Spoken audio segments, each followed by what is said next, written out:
굳이 토를 달 필요가 없죠. 좋은 뉴스예요. 첫 번째 굉장히 기다려왔던 뉴스인데 네. 차분해져야 된다는 말을 드리는 거는 그러면 이것들이 최근에 어떻게 반응해 왔는가를 생각해 보는 네. 거예요. 첫 번째는 SK 하이닉스의 ADR 상장 때 모두가 기대하는 릴레이팅이었지 않나요? 하이닉스의 자사주 소각은 사실상 그냥 그 불안 심리만 조금 달래주는 정도로만 봐도 아니요. 지금 그나마 우리가 기대하고 있는 거는 이거라도 해줘야지 시장의 밑바탕이 안 열리는 거였다니까. 우리가 기다리고 삼성전자 한 28만 원, 하이닉스 한 180만 원 여기 와주는 게 목표일까요? 우리가 물어봐야 되는 질문은 내일 반등 나와요? 며칠 내가 더 올라가요의 질문이 아니라 시장이 추세적으로 상승할 힘이 있냐에 대한 질문이어야 되지 않을까요? 하이퍼스케일러들이 이렇게 무너지고 있어요. 이게 아직 좀 있으면 마이너스를 들어갈 거로 저는 확신합니다. 문제는 얘네가 이렇게까지 악화되면 하드웨어한테 돈을 줄 돈이 없는 거예요. 이 구간에서 우리가 추세적으로 뭔가 변화가 생길 수 있다고 저는 생각이 안 들거든요. 지금 가격은 삼성전자 하이닉스를 살만한 가격이라고 저는 생각을 하는데 다시 삼성전자 38, 35만 원 정도 사고 싶으세요?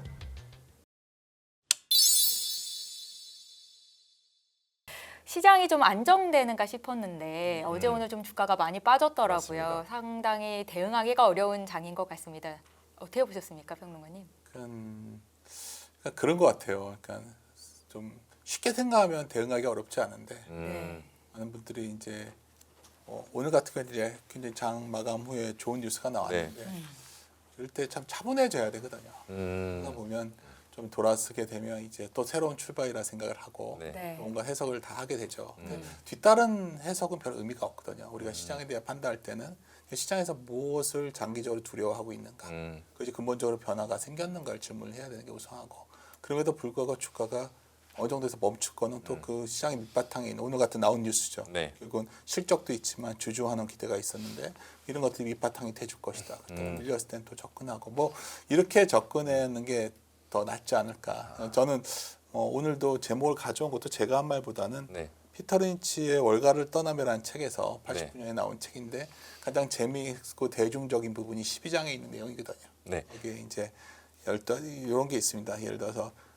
어리석고 위험한 12가지 말. 저는 이거 말고 주제로 갖고 온 게 너무나도 인상이 깊더라고요. 첫 장을 좀 네. 보여주시겠어요? 시장은 당신의 매수 가격을 여기에 기억하지 있는 않는다. 내용이에요. 네, 이게 굉장히 좀 냉정한 이야기시죠. 당신이 물려도 주식시장은 상관하지 않는다. 이런 식으로 저희가 해석을 할 수 있을까 싶어요. 최근에 그런 모습을 많이 느꼈거든요. 그러니까 누구나 뭐 밸류에이션 뭔가 객관적인 얘기하고 있지만 스스로 자신의 포지션의 생각이 종속될 수밖에 없거든요. 아, 네. 그거에서 벗어나야 이제 출발이 되는 건데 예를 들어서 피터 린치의 이 책이 최근 또 번역이 또 새로 나와서 근데 이제 원래 원문을 같이 넣는 게 이제 번역은 이렇게 돼 있지만 사실 원문 내용은 더 웃긴 내용이에요, 사실. 근데 이제 뭐 이런 내용들이 다 좋은데 오늘 여기서 가져온 거는 요거였죠. 결국 예를 들어서 본전 회복하면 팔겠다. 뭐 이런 생각이란 말이에요. 근데 이게 뭐 잘못됐다가 아니라 사실 이게 정확한 해석은 이런 말이었어요. 이 여기에 나오는 내용인데 다시 내가 10달러 사는데 10달러 오면 그때 팔게. 사실 이거 굉장히 이렇게 해서는 안 된다는 어리석은 생각이라는 거죠. 그러니까 중요한 거는 여기서 이제 뭐 매도가까지 정확히 되돌아오는 게 거의 없고 넘어서 올라갈 수도 알 수 없다는 거예요. 그렇죠. 근데 아마 나중에 이게 뭐 9.75달러 갔다가 4달러 갔다가 1달러까지 갈 수 있다. 뭐 그렇게 간다는 얘기를 하는 게 아니라 근데 계속 마음속에서 억지로 막 계속 이거 10달러 가야 돼. 이걸 당위성을 찾으면 그게 오히려 포트폴리오를 다 꼬이게 하는데 결론적으로 말씀드리고 싶은 거는 이분은 번역을 이렇게 해놨지만 원래 문장은 이런 거예요. 아래 영어 원문을 제가 억지로 하나 훨씬 심플하고 좋습니다. 내용이 뭐냐면 지금 당장 스스로 각자 다 입장이 다를 거예요. 이 주식을 가치를 가져가야 되는 감정이 아니라 가치의 입장에서 현재 투자 매력이 높다 본다면 들고 하는 거고 아니면 팔아야 된다는 거죠. 본전 심리가 하나. 그 질문은 그러니까 뭐가 답인지 모르겠지만 그거를 최근에 했었어야 된다는 거야. 그러니까 며칠 전에 좀 장이 흥분해 있을 때도 그날 제가 페이스북에 몇 가지 글을 올렸었는데 또 이러면 또 바로 이제 여러 가지 해석을 낙관적 편향을 하죠. 왜냐하면 엔비디아의 어떤 그러한 금융 얘기도 이제 좋게 포지션이 있는 사람은 끝없이 좋게 얘기하는 좋게 거고. 얘기하죠. 네.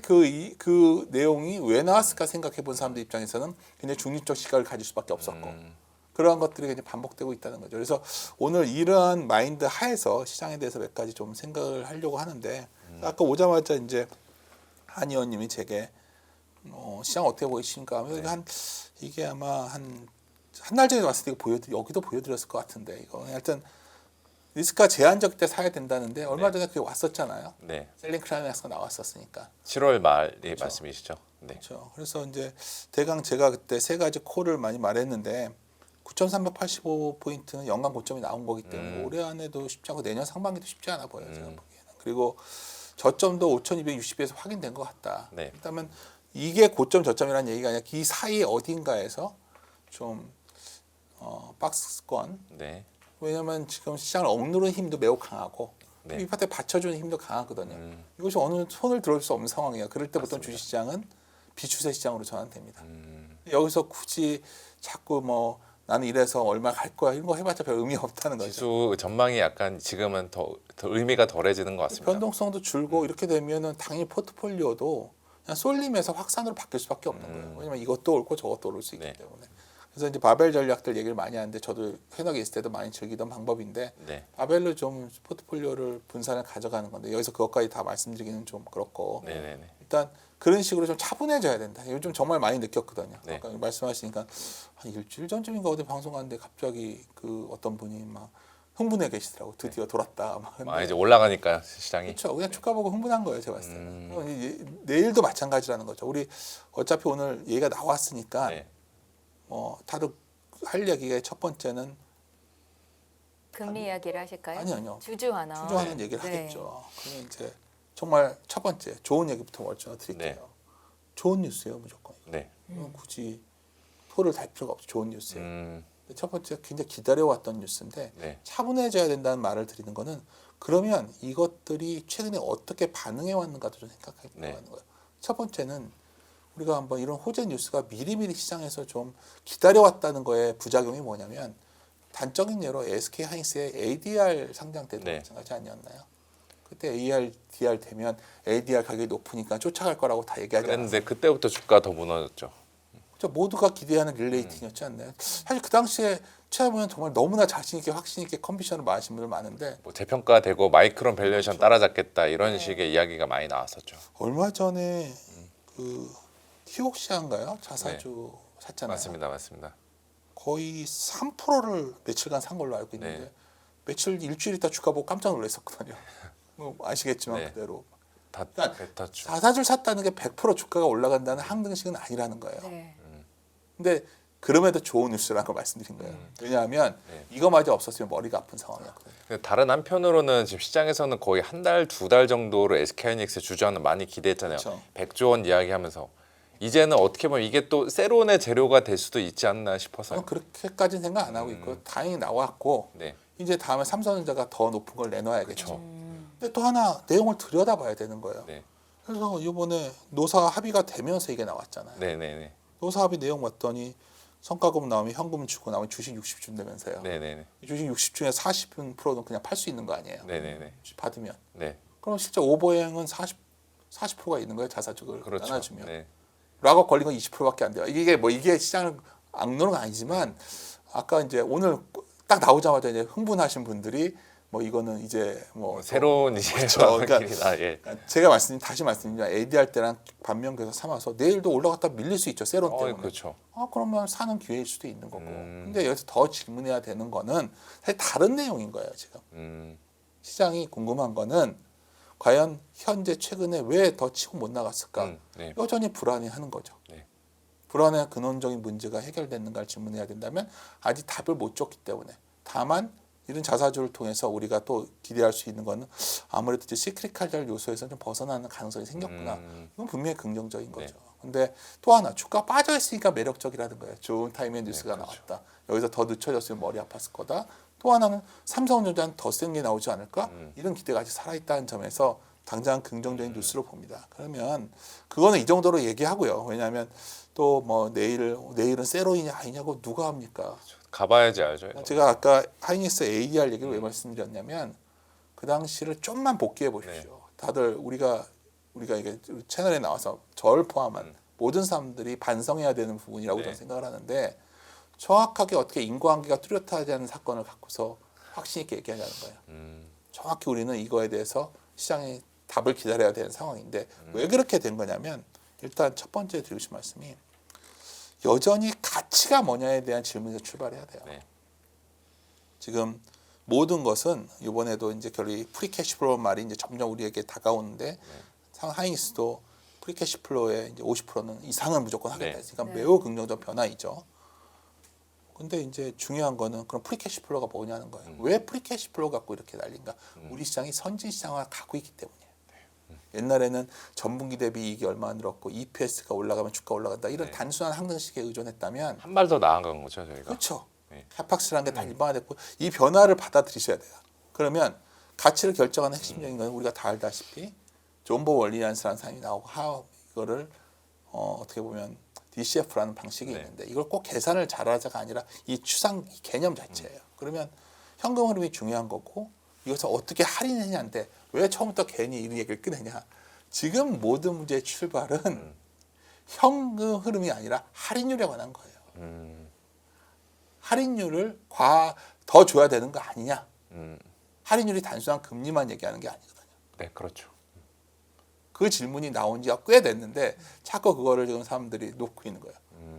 중요한 건 왜 그러면 이 할인율이 중요한 거예요. 할인율이라는 게 뭘까 하면 이제 금리부터 생각해 보죠. 네. 네. 많은 분들이 이제 어느 날부터 4.5 넣으면 큰일 났다고 하다가 조용히 5% 얘기 나오고 해요. 근데 이게 이제 오펜하이머라고 골드만삭스 네. 번역되어 있는 투자 책에 뭐 제가 번역한 거 아니고 바람을 보는 투자라는 책에서 뭐 여기서 이제 금리가 뭐 올라가면 왜 증시에 나빠? 이런 질문을 던지는 거예요. 너무 당연하잖아요. 네. 데이터를 보면.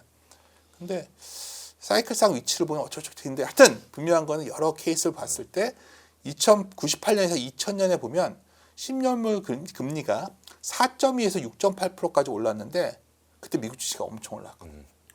이게 무슨 논리가 가능한 거냐면 금리가 올라도 금리 이상의 그로스가 나온다는 멀티플 재평가가 된다고 해서 올라가는 논리가 나올 거예요. 뭐 실적이 좋거나 경기가 좋거나 이러면 멀티플 부여를 더 할 수 아니, 있는 앞으로 이게 엄청 성장할 네. 거니까 이 성장 속도가 금리는 비교도 안 돼. 그 금리를 주더라도 그보다 훨씬 돈을 많이 벌 거야. 네. 이러한 내러티브가 형성되면서 올라갈 수 있다고 주장이 나올 거란 말이에요. 네. 근데 적절하지 않은 것 같아요. 그때와 상황이 많이 달라요. 음.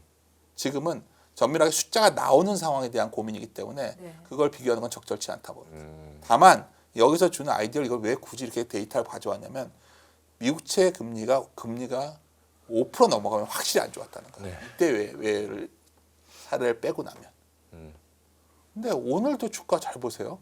많은 분들이 오늘 왜 빠졌냐 그러면 다들 갑자기 인과관계 설명하는 거예요. 금리 때문에 하락했다는 거예요. 근데 오늘 하루 종일 금리는 내려가고 있었거든요. 그렇죠. 미국에서 어제가 올랐고 미국에서 그 주가 빠지니까 금리도 오늘 빠지고. 아침부터 계속 내려오고 네. 있었어요. 이게 계속 말씀드리지만 우리가 자꾸 이거를 금리 하나의 이슈다. 그러면 이제 금리만 끝나면 모든 거 된다. 아니죠. 그게 아니죠. 오늘 매크로한 변화 중에 더 컸던 거는 환율이었어요. 네. 이해가 안 되는 움직임이 있었습니다. 이해가 안 될 것도 없죠. 왜 그게 굳이 이해가 안 간다 말씀하세요? 보통 이제 우리가 일반적으로 알고 있는 게 환율 원화랑 과거의 데이터를 보면은 원화랑 그 원달러 달러 환율이랑 주가랑은 좀 반대 관계가 있잖아요. 근데 오늘 같은 경우는 환율이 빠지는데 주가도 같이 빠져버리니까 아니, 이게 왜냐면 살짝 뭐 일부 사람들에게는 우리가 항상 인과관계의 오류라는 건 이따 뒤에도 보여드릴 텐데 네. 어느 특정 구간만 놓고서 자꾸 인과관계를 따지면 이제 네. 근데 여기서 중요한 건 오늘 왜 이게 의미가 있었냐면 1,400원이 깨지는 순간 네. 수출주에 대한 고민이 커지는 거였어요. 오늘 어쩌면 시장을 더 불안하게 만들었던 요소는 환율이 아침부터 너무나 슈팅이 시작됐기 때문에 야 이거로다가 숫자들도 안 나오는 거 아니야 이런 말까지 나왔던 거예요. 네. 실제 기업의 매출을 보면 환율에 따라서 매우 민감해지는 부분이 있거든요. 여하튼 금리 부분이 당장 이것만이 원인은 아닐 것이다. 이 말씀을 드린 거고. 하이퍼스케일러들 뭐 계속해서 발행 많이 하는 건 알고 있는데 네. 조달하면 되죠. 사실 채권을 통해서 조달하는 거는 조달만 할 수 있으면 돼요. 그 금리를 내면 이자 그냥 뭐 되죠. 파산하는 게 아니잖아요. 네. 우리 이것을 항상 어떤 자본 비용을 계산할 때 채권 금리 때문에 할인율이 크게 올라가지는 않는 것 같아요. 이것은 오히려 우리가 할인율이라는 개념의 핵심은 뭐냐면 요구 수익률에 따라서 비용이 올라간다는 개념이거든요. 네. 그러니까 채권은 요구 수익률이 너무 뻔하잖아요. 금리 정해져 있으니까. 네. 이거는 비용이 비싼 돈이 아니고 사실 비싼 돈은 뭐였냐면 주식이에요. 요구 수익률이 높기 때문에 훨씬 비용이 비싼 거죠. 네. 그러니까 주식이랑 채권이랑 놓고 봤을 때 말씀하시는 거죠. 네. 그렇죠. 그렇게 되면 어떤 문제가 생기냐면 왜 근데 많은 기업들이 증자나 IPO를 하려고 한다는 시그널이 나왔다는 거는 네. 시장에 굉장히 여러 가지 부담을 키우는 거고 시장의 물량이 늘어난다 이것도 있겠지만 근본적으로 비용 코스트 구조로 본다면 상당히 비싼 코스트를 지불해야 이게 유지되는 거예요 지금. 오늘 아침부터 무슨 얘기가 나온 거냐면 엔트로핑 얘기도 나왔었고요. 네. 사실은 오픈 AI도 아마 다다음 주쯤이면 아마 신청을 할 것 같아요. 그러니까 제가 오늘 아침부터 계속 미국채 10년 금대 주가가 빠졌다. 네. 그거에 대해서 몇 군데 물어보셔서 이 말씀을 계속 네. 드렸거든요. 할인율이 상승하고 있다. 네. 이거에 대한 고민이 당장 오늘 결론적으로 하이닉스가 자사주를 산다고 해결된 문제는 아니잖아요. 아, 그렇죠. 그런 의미에서 본다면 좀 차분해질 필요가 있다고 말씀을 드린 거예요. 그러면은 네. 그 우리가 뭐 앞에 미래에는 알 수는 없는데 오늘의 그 하이닉스의 자사주 소각은 사실상 그냥 그 불안 심리만 조금 달래주는 정도로만 봐도 아니요. 될까요? 지금 그나마 우리가 기대하고 있는 거는 네. 이거라도 해줘야지 시장의 밑바탕이 안 열리는 거였다니까요. 하단을 하단을 막아준 막아주는 거죠. 거. 네. 그리고 아마 삼성전자 하이닉스가 또 올라가려는 시도를 하지 않을까요? 네. 삼성전자도 또 이거보다 더 센 거 내놔야 되니까 네. 그 익스펙테이션이 반영되겠죠. 우리가 기다리고 그게 아니잖아요. 지금 사람들이 하이닉스 삼성전자가 그러면 삼성전자 한 28만 원, 하이닉스 한 뭐 180만 원 여기 와주는 게 목표일까요? 아니죠. 그 이상 가요. 수상에 다 있지 않나요? 그러니까 우리가 물어봐야 되는 질문은 네. 내일 반등 나와요? 며칠 내가 더 올라가요의 질문이 아니라 네. 시장이 추세적으로 상승할 힘이 있냐에 대한 질문이어야 되지 않을까요? 그게 나와야지 박스권이 아니라고 이 장은 넘어선다. 우리가 강하게 주식으로 비중을 늘려야 된다 얘기를 할 수 있는 거죠. 우리가 여기서 기껏 예를 들어서 이거 호세에 나왔어요. 샀다가 여기서 팔았다가 여기 샀다가 이것이 또 가긴 그렇잖아요. 근데 오늘에서야 오늘 빠졌어야 그랬지만 며칠 전까지도 사실 시장에서는 그냥 다 묻혔었어요. 이런 할인율의 이슈가 묻혀 네, 있었고 다들 이제 다시 EPS가 올라가니까 주가가 올라갈 거야. 지금도 마음속에서는 굉장히 그 기대감이 크고 이제 할인율이 예를 들어서 주주환원이 나왔으니까 다시 시작할 거야 얘기를 하겠지만 제가 틀릴 확률도 높지만 제 생각은 그렇게 하기에는 지금 시장을 둘러싼 우리가 시장을 제어해 왔던 환경이 바뀐 건 없다는 걸 말씀드립니다. 그래서 여전히 박스권 상단을 향한 움직임이 나올 텐데 네. 상당히 저는 계속 여러 매체를 통해서 말씀드렸던 거는 그래도 한 7,500에서 8,000원 오지 않을까 제 기본적인 생각이었어요. 그 이상 가면 좀 슈팅이라 봤는데 사실 그것도 못 오고서 지금 이러고 있어서 내가 생각했던 7천 것보다 맞고서 훨씬 내려왔으니까. 시장이 약했죠. 하지만 이 자사주 힘이 있으니까 한번 또 박스권 상단을 향한 움직임이 있을지 아닐지는 한번 지켜보려고 합니다. 근데 오늘 말씀드리고 싶은 거는 아마 오늘 이후로 주로 논의되는 게 이제 주로 주주 환원 얘기와 이런 게 되겠지만 사실 오늘은 그런 분들도 있겠지만 저같이 좀 이렇게 좀 그런 사람들도 필요하지 않을까요? 네네. 맞던 틀리던. 그래서 오늘 저는 주로 그런 얘기를 좀 드리려고 하는데 첫 번째는 이 모든 것의 출발점은 엔비디아라는 회사예요. 내가 가끔 이런 말씀 드려요. 엔비디아가 나중에 위대한 회사가 돼서 돈을 더 많이 벌면 이 사이클이 굉장히 순탄하게 넘어갈 것이고 엔비디아가 어느 날 꼬이기 시작하면 이건 파국이 올 수도 있다는 거예요. 지금 숫자만 봐도 여전히 위대한 회사가 아닌가. 시장에서는 아직 그렇게 이제는 그렇게 평가를 안 하고 있을까요? 이게? 위대한 회사인데 네네. 혼자서 위대하다고 모든 걸 짊어질 수 없는 거 아닌가요? 너무 많은 걸 짊어졌잖아요. 네. 뭐 순환 금융도 있고 그걸 많은 분들이 되게 쉽게 생각하시는데 간단한 문제가 아니에요. 네. 그러니까 시장은 마켓이라는 금융시장을 바라볼 때 우리가 최종 단계에 주가만 보고 있으면 굉장히 우리가 실수를 많이 하게 돼요. 그러니까 주가 갖고 파동 이런 거 자꾸 계산해봤자 별 의미가 없는 거예요. 제가 네. 봤을 때는. 중요한 거는 그럼 엔비디아가 이런 거에 대해서 금융기관들은 이제 어떤 생각을 갖고 있을까? 그래서 그런 걸 보려는 지표들이 있는 거예요. 네. 그래서 이건 엔비디아의 CDS 프리미엄입니다. 제가 보기엔 더 올라갈 것 같아요. 그럴 수밖에 없죠. 꽤 많이 올라와 있어요. 네. 많은 분들이 오라클이 올라와 있는 줄 알고 있는데 엔비디아도 많이 올라와 있어요. 왜냐하면 엔비디아가 정말 지금 자금이 아주 돈을 잘 벌고 있는데 이 자금 순환이 매우 매끄럽다고 생각한다면 그리고 이번에 새로운 파이낸스 도입했으니까 하향 안정화된다 본다면 이게 내려가야 되는 거 아닌가요? 근데 안 내려가고 있네요, 저게. 그렇죠. 그랬을 때 이제 아까 말씀드렸지만은 아까 비용 얘기를 했는데 여기다 이걸 왜 놔뒀냐면 그 기업 실적 우리가 아까 아까 주식 DCF를 얘기했는데 이걸 뭐 어떻게 우리 애널리스트 옆에 기업 분석팀이 있지만은 네. 뭐 어떤 사람은 퍼 쓰고 에비타 쓰고 뭐 DCF 쓴다고 가정 하나 틀려지면 다 달라지고 바뀌는 예, 거예요. 다 달라지잖아요. 이제 제가 뭘 말씀드린 거냐면 그래도 ROIC라는 건 내가 투자한 돈에 대해서 내가 네. 투자 자본에 대해서 얼마나 리턴이 있는가를 보는 아주 IT에선 굉장히 중요한 네. 데이터죠.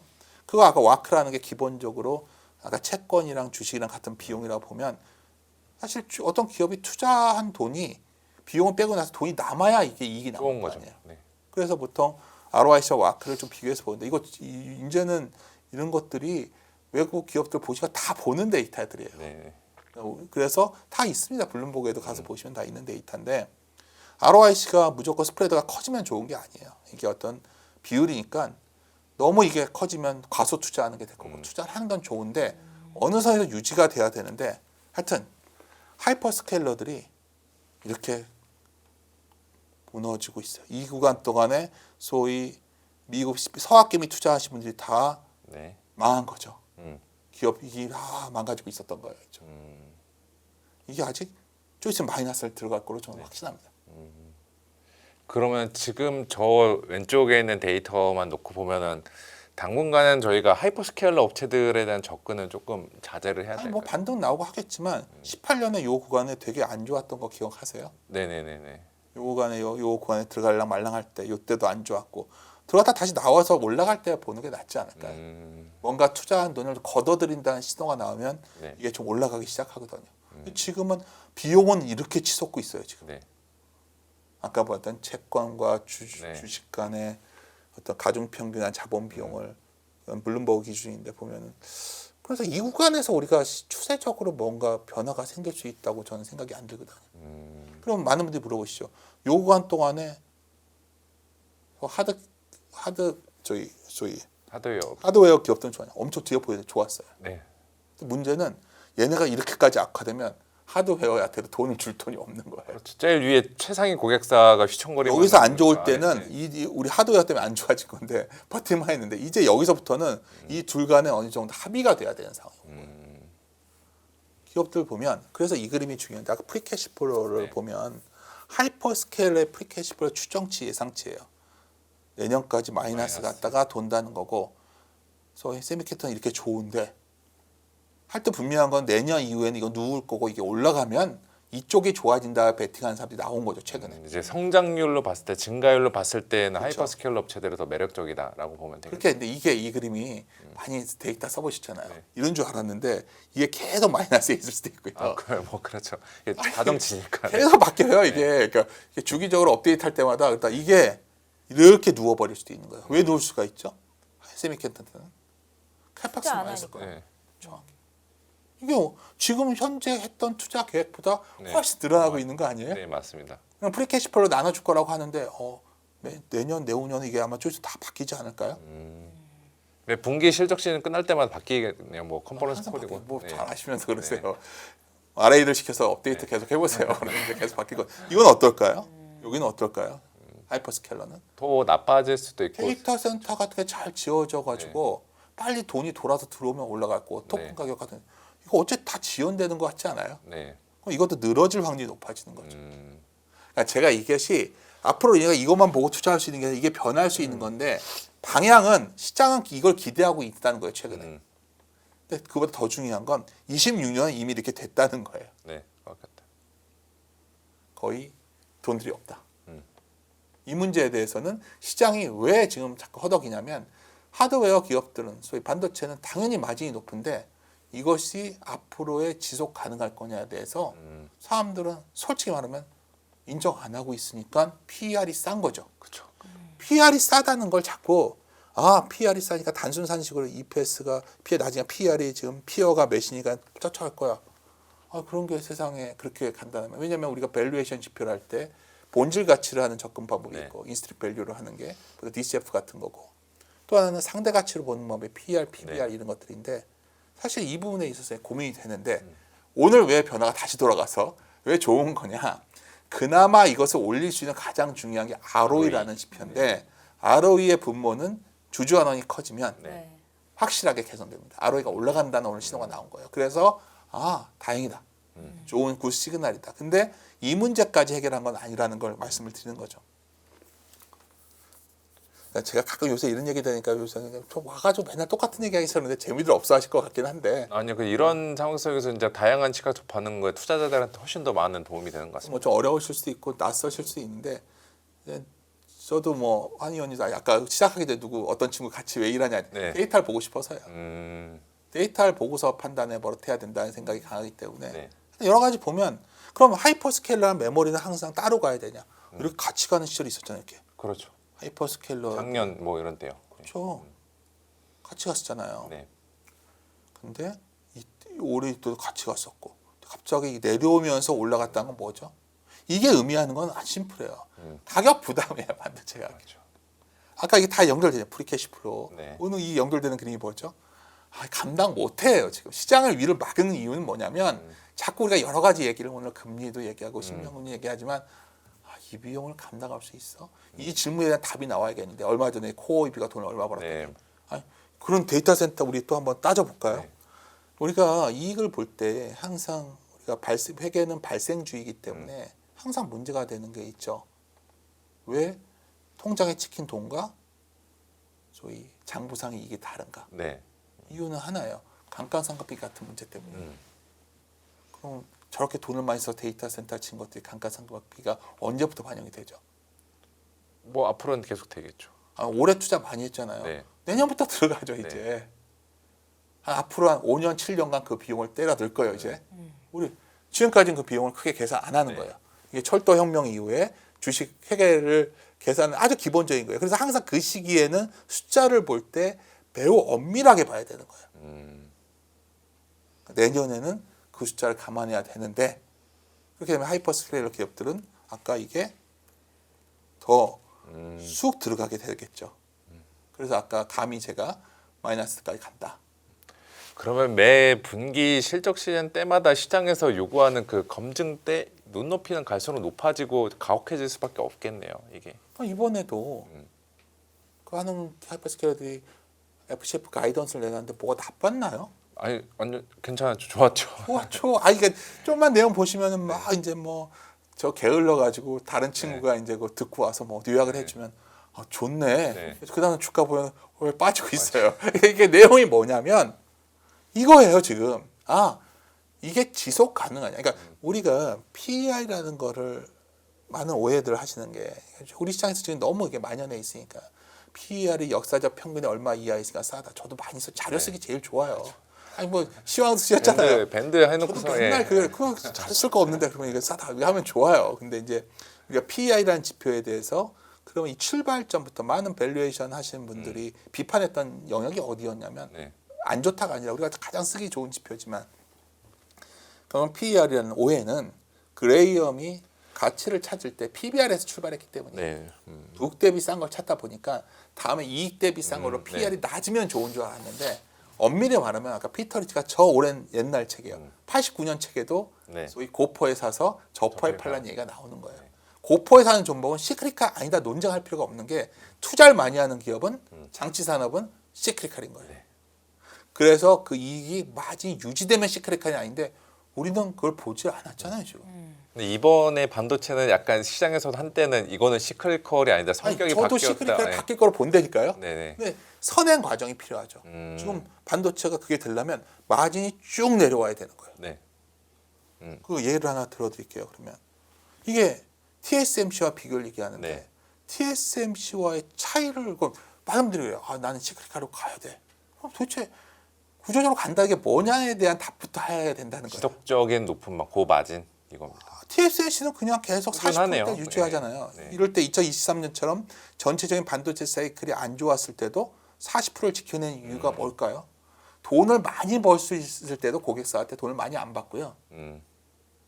항상 장기 계약을 돌려놓고 이것을 몇 년에 걸쳐서 검증한 뒤에 인정받은 거예요. 특히 한 번에 마진을 이 불황기의 마진을 지켰느냐를 봐야 그렇죠. 구조적으로 사이클을 꺾인 거 봐야 이게 시크릿컬인지 아닌지 알 수 꺾였을 때 있는 거죠. 이익이 안 꺾여야 된다니까요. 그게 아직 안 지났는데 우리끼리 모여서 이건 시크릿컬이 아니다. 근데 이게 살짝 무서운 이야기일 수가 있는 게 사이클을 꺾인 다음에 우리가 이게 시크릿컬인지 아닌지 확인할 수가 있잖아요. 근데 네. 문제는 그 전에는 주가가 이미 무너져 있을 것 같아서 한 번 더.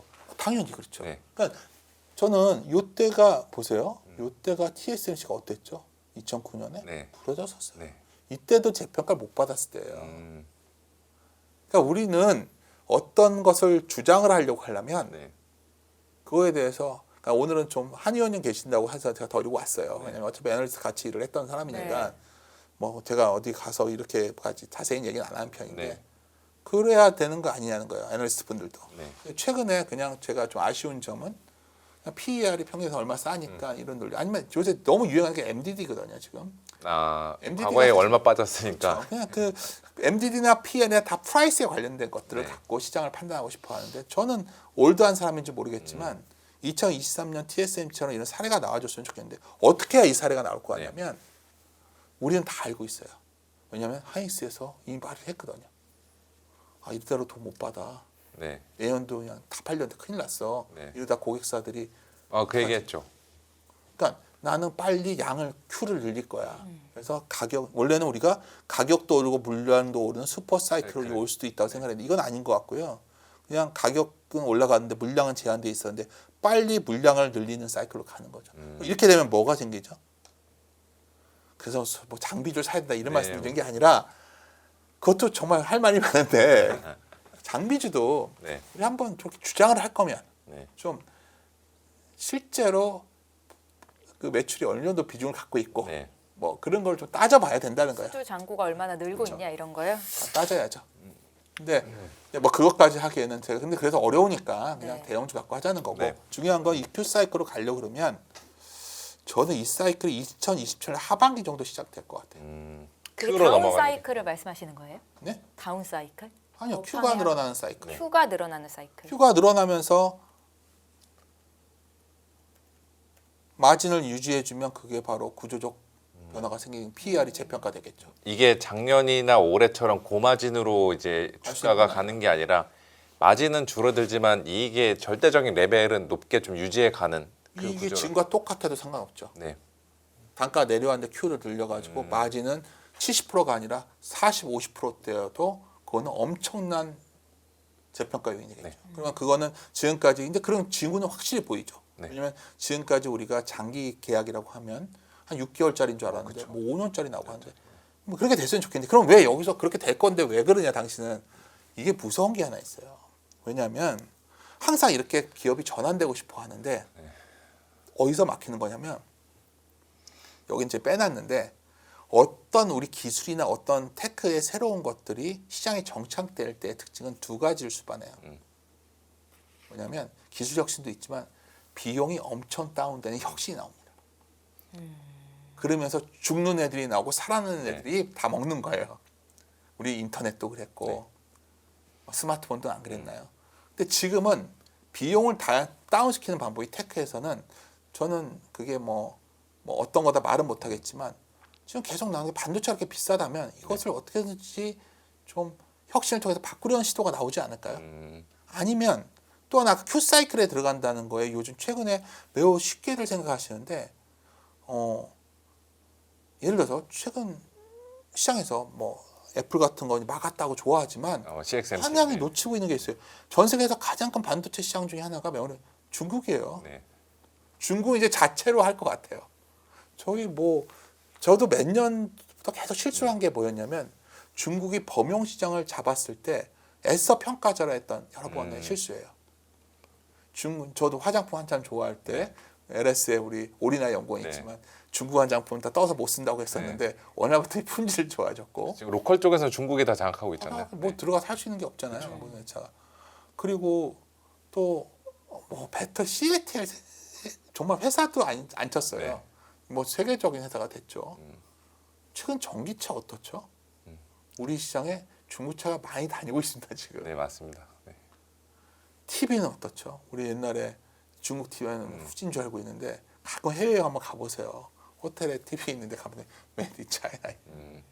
그러니까 중국의 법용 마켓이 이제 갈수록 좀 더 고도화되고 있고 높은 기술로. 법용을 먹고 나면 네.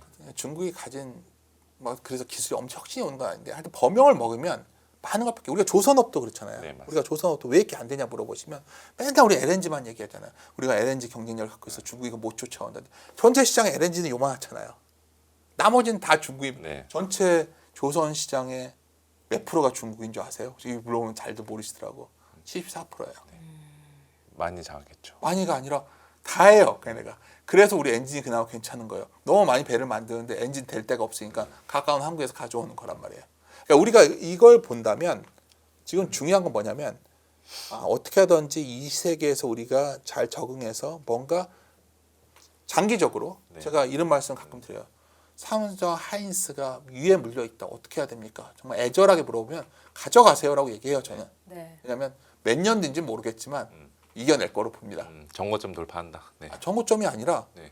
만약에 안 되면 우리나라가 안 되는 거거든요. 이 사이클에서. 그 두 개의 종목이 안 뭐 되면 내가 이 말씀 뭐라고 드리냐면 어차피 우리가 경제로 어려워지거나 이게 되거나 둘 중에 하나인데 네. 언제인지 모르겠다는 거야. 이거마저 안 되면. 근데 중요한 건 내가 지금 액티브 투자를 자처하시는 분들이 아까 제목을 뭐라고 정한 거냐면 아까 제목이 뭐였죠? 제가 오늘 시작을 네. 매수가- 당신의 매수가 기억하지 않는다. 사실은 매수 가격을 기억하시면 안 된다는 거야. 그게 내가 언제 산 매수 가격. 그렇죠. 네.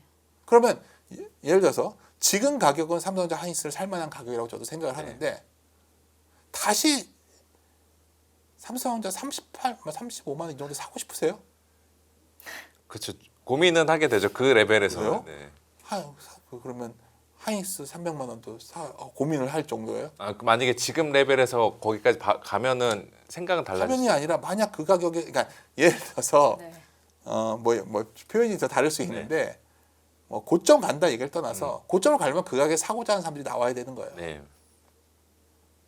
한번 생각을 해보자는 거예요. 네, 네. 그래서 저는 그게 좋다 나쁘다 갖고 뭐 당신은 삼성전자를 장기적으로 좋게 보지 나쁜지 정말 요새 질문 많이 받잖아요. 어디 가시면 네. 사실 저는 약간 짜증을 내는 편이거든요. 이게 뭔 상관이 있냐는 거예요. 각자 지금 시점에서 이 포트폴리오 더 살 생각은 더 사시면 되고 네. 아니면 들고 가시던지 아니면 다른 게 좋아 보이는 게 있으면 팔고 다른 걸 사면 되는데 현재 상황은 뭐 이런 식을 봤을 때 뭐 말하다 보니까 좀 이렇게 약간 제가 원래 재밌게 얘기를 안 하다 보니까 쑥쑥 왔는데 네. 하여튼 전 그래서 아까 결론적인 게 말씀드리면 어려운 얘기 잔뜩 한 것 같은데 이거예요. 여전히 아마도 또 지수가 혹시 오늘 만약 하이닉스 이게 안 나왔다면 또 6천이 깨진다는 얘기가 나왔을 것 같아요. 그럼 샀어야 되죠. 거기서는 또. 근데 또 올라와서 뭐 7,500에 다가선다. 그럼 또 줄여야 되는 거예요. 그래서 그거 갖다 보통 우리는 박스권 장세라고 하는데 그러면은 그 6,000이나 7,500 이 선을 그 구분하는 그 평론가님의 기준은 어떤 지표들로? 만약 자료였으면 여기 갖다 붙였을 것 같아요. 네. 제 생각이에요. 그냥. 뭐 뭐 여러 가지가 있겠죠. 뭐 수급도 좀 봤었고요. 네. 매물이 묶여 있는 것도 봤겠지만 대략 그때 8,000에서 9,000 올라가는 사이클은 레버리지의 힘이었던 것 같고요. 그 이상은 슈팅이었다 보고 있어요. 8,000 이상. 네. 8,000 이상에 대해서는 고민스럽다면 7,500서부터는 좀 고민스럽다 정도가 제 네. 지성의 의견이고 반대로 또 6,000 미만의 슈팅도 레버리지 때문이었다고 저는 생각을 해요. 7월 달에 이렇게 급락을 했던 그거는 거네. 좀 과했던 영역들은 내가 어떻게 저점을 알아 지나봐야 하는 거죠. 그래서 그 정도 영역이라면 좀 편하게 하겠는데 어중간할 때 조심하셔야 되거든요. 그리고 그게 어중간할 때는 거기서 더 갈 것 같지만 매사에 조심하셔야 되고 또 중요한 건 그럼에도 불구하고 지금부터 좀 편한 장이거든요. 항상 말씀드리면 그나마 8월이 낫다고 제가 강조를 많이 드렸었는데 왜 8월이 낫냐면 아직은 이러한 이슈들이 좀 더 구체화되기 전이에요. 제 생각에 아마도 이러한 아까 뭐가 구체화되기 전 비용들이나 뭐 이거 떠올려 그 이것들도 WACC 이런 한 거. 두 달 있으면 마이너스 확 들어갈 것 같고요. 네. 이게 특히 확 변할 것 같아요. 뭐냐면 프리캐시 플로우가 소위 하이퍼스케일러들이 이렇게 돼버릴 것 같아요. 왜냐하면 데이터 센터가 최근에 보면은 여러 가지 규제가 강화되고 지연되고 있고 네네. 또 여러 가지 순환 금융이 나오는 이유를 보면 돈 조달 때문 아니에요 지금. 네, 맞습니다. 그러니까 오늘 아까 시작할 때 말씀드렸지만 오늘 시장에서 아침에 제가 시장이 좀 불안하다고 계속하면서 페이스북에도 올렸던 내용의 핵심은 네. IPO가 빨라지는데 할인율이 되게 커지는 거 아니야?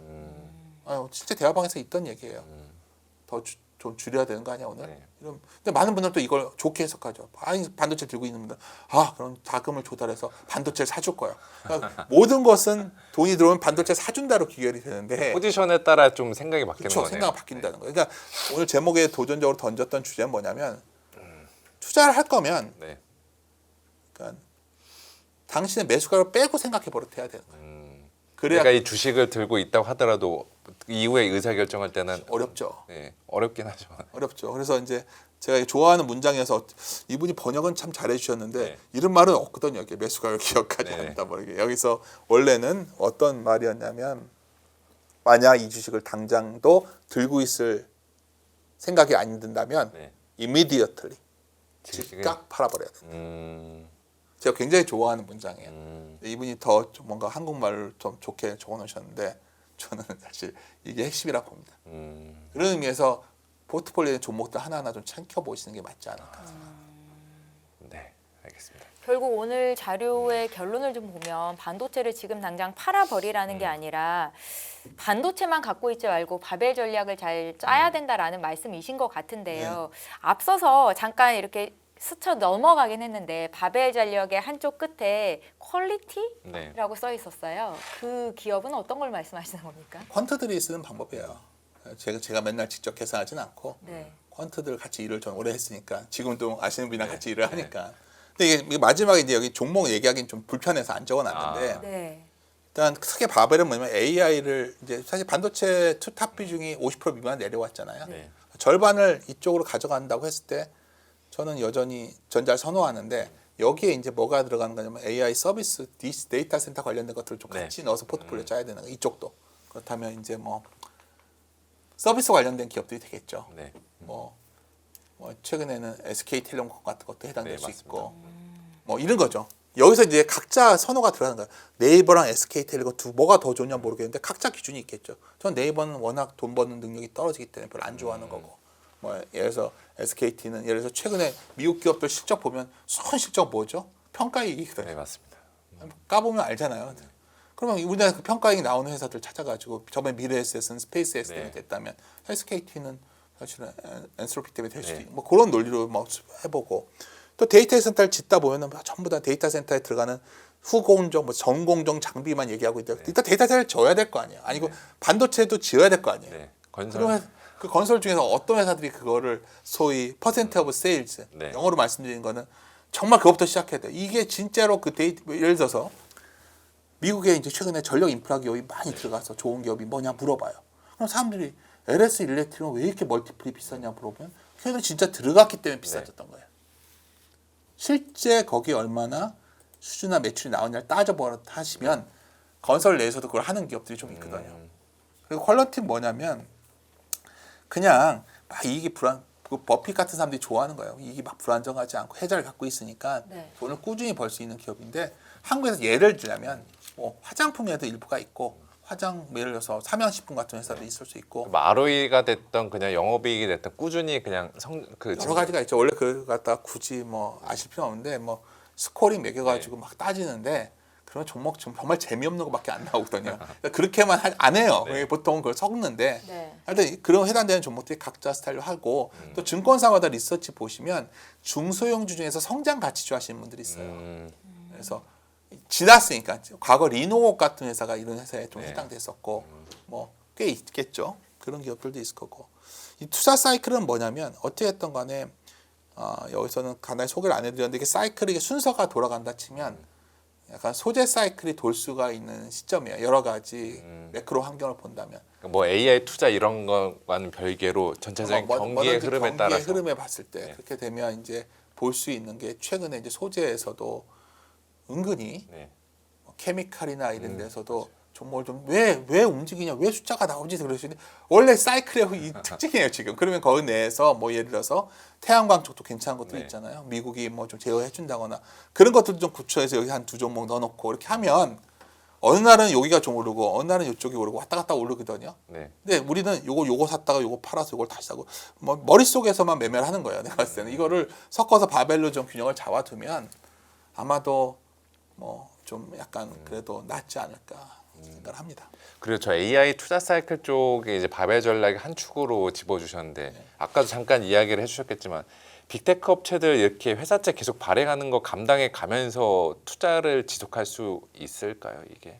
그러니까 이거는 뭐냐면 언젠가는 문제가 되는데 알 수가 없다는 거죠. 근데 이 사이클에 계속 돈이 들어가고 있으니까 네. 이쪽에 50%는 최소한 이쪽에 투자를 하고 있어야 되는 거야. 내가 주식을 하는 돈이 있으면 반은 주식하는 돈의 절반은. 네. 근데 그게 위험하면 주식하는 비중을 100이 아니라 60, 70으로 낮춰야겠죠. 네. 3, 40은 채권을 사놓거나 뭐 그런 자산을 네, 사는 그렇죠. 거고. 하여튼 주식하는 자산의 절반 정도는 할 거면 AI에 관련된 뭐 반도체 하드웨어부터 해서 서비스까지 이쪽에 투자하는 게 맞다고 보는 거죠.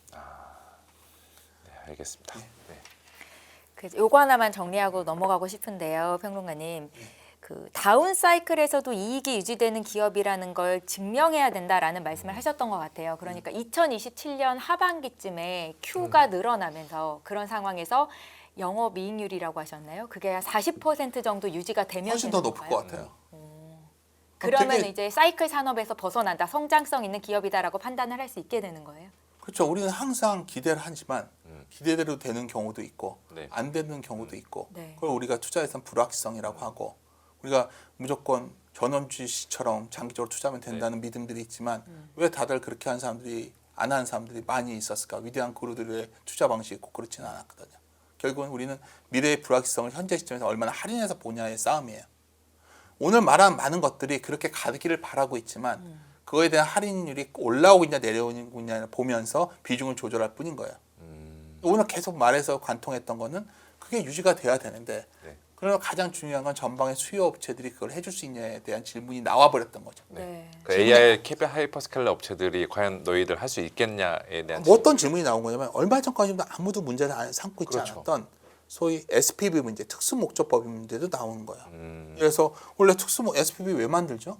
내 재무제표에 부채를 안 넣고 싶어서 네. 밖에다 빼놓는 거예요. 하고 있었어요. 근데 지금 맞죠? 얼스트리트전 보니까 부의 계정들 완전히 그 빙산의 일각 형태로 엄청나게 엄청나죠. 네. 이제 그거를 질문했다는 거는 이제 그걸 하나하나 까기 시작한 거예요. 예전에 이런 이야기 하나도 안 했었는데 맞죠? 그렇죠. 네. 더 무서운 건 뭐냐면 감가상각비예요. 내년 이후에 이제 실적할 때마다 그걸 때려들 텐데. 그러니까 요즘 나오는 게 뭐예요?